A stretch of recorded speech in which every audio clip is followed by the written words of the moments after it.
Maraknya kasus bullying atau tindak penindasan yang terjadi di lingkungan pendidikan yang dilakukan oleh sejumlah remaja putri di bawah umur di Cilacap, Jawa Tengah menjadi korban perundungan teman sekolahnya sejumlah pihak.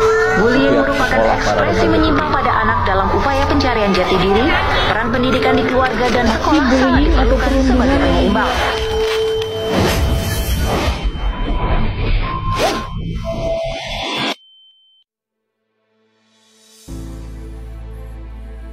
Assalamualaikum warahmatullahi wabarakatuh. Kami ingin mempresentasikan tugas kelompok warganegaraan kami yang berjudul Kesadaran Hukum Mahasiswa di Lingkungan Kampus. Perkenalkan, saya Sucia Nurmadani dengan NIM 2401717 dan rekan saya Nur Azhar Glasya dengan NIM 2401712. Saya Nana Zura dengan NIM 240170006. dari Universitas Maliku Saleh, Fakultas Teknik, Program Studi Teknik Informatika.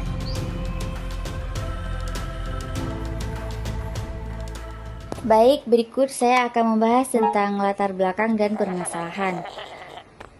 Yang pertama ada bullying masih sering terjadi di lingkungan kampus, baik secara verbal, sosial, maupun digital.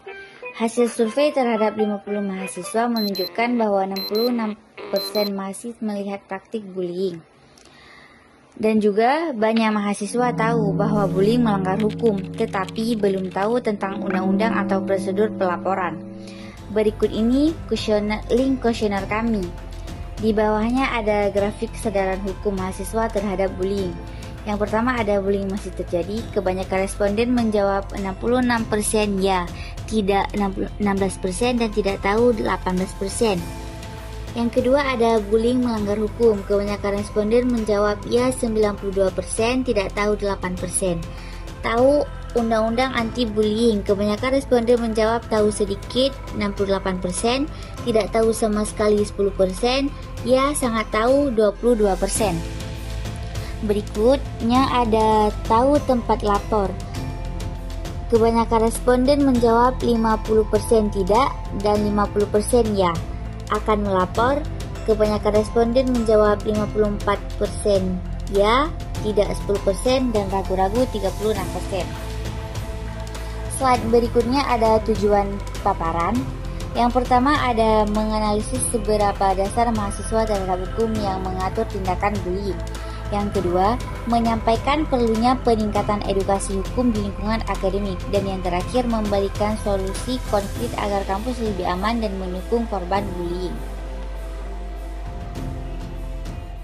Teknologi dan solusi. Bullying tidak hanya terjadi secara fisik, tapi juga dalam bentuk verbal dan digital. Karena itu, solusi yang diberikan tidak bisa konvensional saja. Kampus perlu menggunakan teknologi dan pendekatan inovatif agar upaya pencegahan dan penanganan bullying menjadi efektif. 3 strategi utama yang kami usulkan adalah 1. Sistem pelaporan digital. Membuat sistem pengaduan online yang anonim dan mudah diakses mahasiswa. 2. Kampanye media sosial. Edukasi hukum melalui Instagram, YouTube, dan TikTok seperti yang telah dilakukan kelompok kami. Berikut linknya. 3. Literasi digital dan hukum. Seminar daring dan konten visual mengenai hak korban dan peraturan anti-bullying. Perbandingan efektivitas. Teknologi sistem pelaporan digital, kelebihannya aman, anonim, dan cepat. Tantangannya, butuh SDM khusus untuk tindak lanjut. Teknologi media sosial kampanye, kelebihannya jangkauan luas, murah, dan mudah dibuat. Tantangannya, rentan komentar negatif atau serangan balik. Teknologi literasi digital dan hukum, kelebihannya meningkatkan kesadaran hukum dan etika digital. Tantangannya, kurangnya minat dan akses informasi hukum dari mahasiswa. Selanjutnya, dampak positif dan tantangan. Dampak positifnya, yang pertama, mahasiswa merasa aman dan terlindungi secara hukum. Yang kedua, budaya kampus lebih terbuka dan peduli terhadap korban. Tantangannya, yaitu yang pertama, kurangnya SDM profesional untuk menangani laporan. Yang kedua, biaya pengembangan sistem dan sosialisasi. Dan yang ketiga, masih adanya budaya diam dan rasa takut melapor.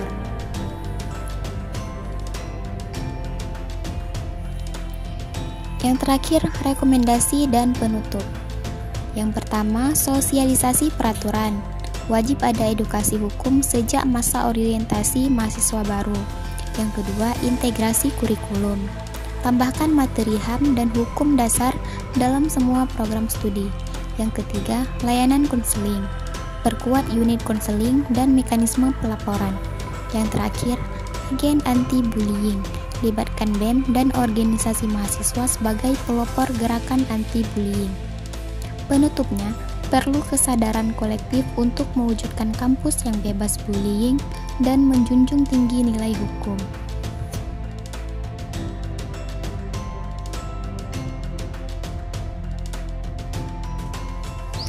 Sekian presentasi dari kelompok kami. Tinggalkan komentar jika Anda punya ide atau solusi untuk mengatasi bullying di lingkungan kampus.